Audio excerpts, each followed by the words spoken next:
அஜித்தோடைய good bad அகிலி படம் April 10ஆம் தேதி ரிலீஸ் ஆனது. இந்த படம் எப்படி இருக்குது அப்படின்னு பார்க்கலாம். அஜித்தோடைய பையனை சுற்றி தான் இந்த படத்துக்கான கதை. அதற்கான பாசிட்டிவ் நெகட்டிவ் இப்போ பார்த்துருவோம். அஜித்தாக இருக்கட்டும், அர்ஜுன் தாஸாக இருக்கட்டும், ஆக்டிங்கில் செம்மையாக பண்ணியிருக்காங்க. ஃபஸ்ட் ஹாஃபாக இருக்கட்டும், செகண்ட் ஹாஃபாக இருக்கட்டும் நல்லா இருந்தது. இன்டர்வெல் தளபதியோடைய டைலாக் வருது அஜித் சொல்கிற மாதிரி. அஜித் சொல்கிறாரு, நண்பா ஐ எம் வெயிட்டிங் அப்படின்ற மாதிரி. அதெல்லாம் பார்க்கும்போது வேறு லெவலாக இருந்தது. இன்டர்வெல் பிளாக்கு தளபதி டைலாக் சொல்கிறது அஜித். கிளைமேக்ஸாக இருக்கட்டும், சாங்ஸாக இருக்கட்டும், பிஜிஎம்ஸாக இருக்கட்டும் எல்லாமே ஓகேவாக இருந்தது.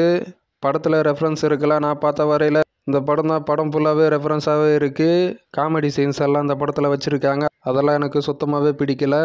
சில குறைகள்னு இருந்தாலும் படத்தில் பாசிட்டிவ் நிறைய இருக்குது. இந்த படத்தில் ஆலமாட்டு ஒலுமா சாங்கு போல் ஏதாவது குத்து சாங் இருக்கும் அப்படின்னு நினச்சேன். அந்த மாதிரி எந்த சாங்கும் இல்லை இந்த படத்தில். ஆனால் அந்த படத்தில் சில சர்ப்ரைஸ் இருக்குது. மொத்தத்தில் எப்படி இருக்குது அப்படின்னா, அஜித் ரசிகர்கள் கொண்டாடுற படம் இது. ஜென்ரல் ஆடியன்ஸ் இந்த படத்தை ஒன் டைம் பார்க்கலாம். டீசென்ட் வாட்சபிள் படம் இது.